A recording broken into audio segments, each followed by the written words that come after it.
بسم اللہ الرحمن الرحیم۔ معزز سامعین و ناظرین، آج کی اس ویڈیو میں ہم 15 شعبان کی رات یا شب برات اور حدیث میں لیلۃ النصف من شعبان کی فضیلت کے بارے میں گفتگو کریں گے۔ اس رات کی فضیلت کے کچھ لوگ انکار کرتے ہیں اور کچھ اس رات کی فضیلت میں اتنا غلو کرتے ہیں یہاں تک کہ وہ بہت سارے بدعات اور خرافات اس رات میں انجام دیتے ہیں اور ثواب کے بدلے گناہوں کو اپنے کھاتے میں ڈالتے ہیں۔ اس رات کی فضیلت کے بارے میں شیخ الاسلام حضرت مفتی محمد تقی عثمانی فرماتے ہیں، شب برات کے بارے میں یہ کہنا بالکل غلط ہے کہ اس کی کوئی فضیلت حدیث سے ثابت نہیں۔ حقیقت یہ ہے کہ 10 صحابہ کرام رضوان اللہ تعالی علیہم اجمعین سے احادیث مروی ہے جن میں نبی کریم صلی اللہ علیہ وسلم نے اس رات کی فضیلت بیان فرمائی۔ ان میں سے بعض احادیث سند کے اعتبار سے بے شک کچھ کمزور ہے، اور ان حدیث کے کمزور ہونے کی وجہ سے بعض علماء نے یہ کہہ دیا کہ اس رات کی فضیلت بے اصل ہے۔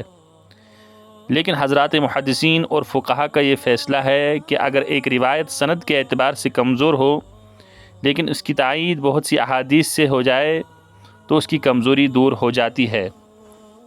اسی طرح تحفۃ الاحوذی ترمذی کی شرح میں حضرت عبد الرحمن مبارک پوری رحمۃ اللہ علیہ لکھتے ہیں، اعلم انه قد ورد في فضيلة ليلة النصف من شعبان عدة احاديث مجموعها يدل على ان لها اصلا۔ 15 شعبان کی رات کی فضیلت کے بارے میں متعدد احادیث ہے جن کے مجموعے سے یہ بات ثابت ہو جاتی ہے کہ 15 شعبان کی رات کی کچھ نہ کچھ اصل ہے، یعنی اس رات کی فضیلت ہے۔ اس کے بعد حضرت عبد الرحمن مبارک پوری رحمۃ اللہ علیہ نے ان روایت کا ذکر کیا ہے۔ ایک روایت ترمذی شریف کی ہے، حضرت عائشہ صدیقہ رضی اللہ تعالی عنہ فرماتی ہے، ایک رات میں نے آپ صلی اللہ علیہ وسلم کو غائب پایا تو میں آپ کی تلاش میں باہر نکلی اور آپ صلی اللہ علیہ وسلم کو جنت البقیع میں دیکھا۔ آپ صلی اللہ علیہ وسلم نے فرمایا، آپ کو اندیشہ ہے کہ اللہ اور اس کا رسول آپ پر ظلم کریں گے؟ میں نے عرض کیا، اللہ کے رسول صلی اللہ علیہ وسلم، میرا گمان تھا کہ آپ اپنی کسی بیوی کے ہاں گئے ہوں گے۔ آپ صلی اللہ علیہ وسلم نے فرمایا، اللہ تعالیٰ 15ویں شعبان کی رات کو آسمان دنیا پر نزول فرماتا ہے اور قبیلے بنو کلب کی بکریوں کے بالوں سے زیادہ تعداد میں لوگوں کی مغفرت فرماتا ہے۔ دوسری روایت بیہقی میں ہے، حضرت عائشہ فرماتی ہے کہ آپ صلی اللہ علیہ وسلم رات کو نماز پڑھنے کے لیے اٹھے اور لمبے سجدے کیے، یہاں تک کہ مجھے لگا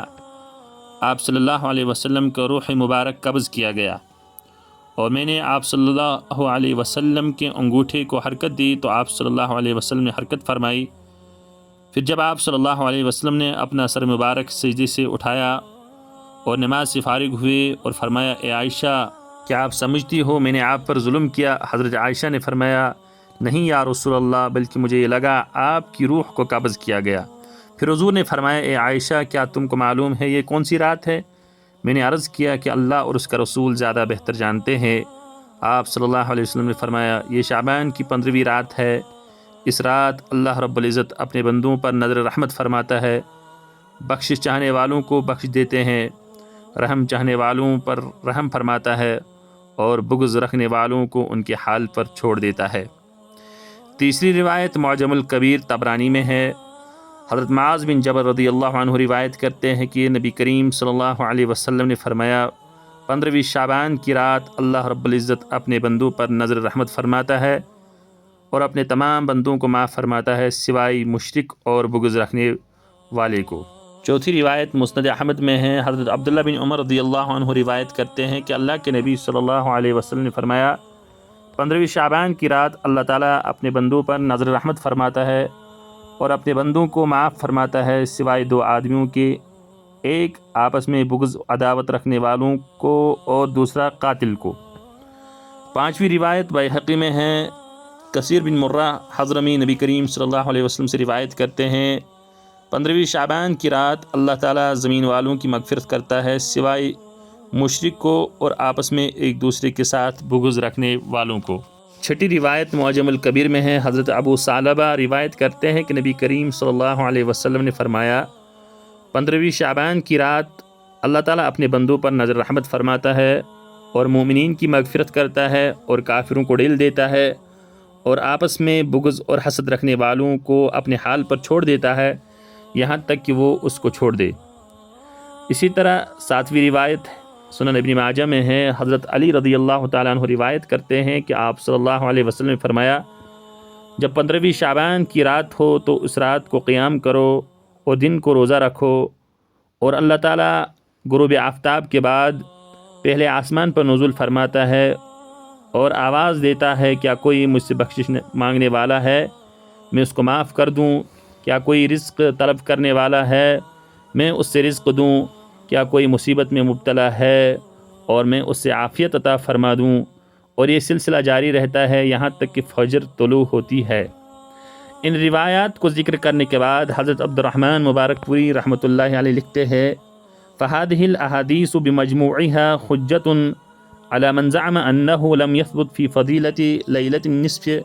فِي شَعْبَانَ شَيْءٌ وَاللَّهُ تَعَالَى أَعْلَمُ۔ یعنی یہ مجموع احادیث حجت ہے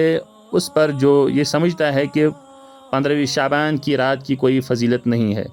اسی طرح بیہقی میں اور ایک روایت ہے، حضرت عائشہ فرماتی ہے، اس رات اللہ تعالیٰ قبیلے کلب کی بکریوں کے بالوں کے برابر لوگوں کو جہنم سے آزاد فرماتا ہے، لیکن اس رات مشرک، کینہ رکھنے والے، قطع رحمی کرنے والے، ازار ٹخنوں سے نیچے رکھنے والے، ماں باپ کی نافرمانی کرنے والے اور شراب کے عادی کی طرف نظر رحمت نہیں فرماتے ہیں۔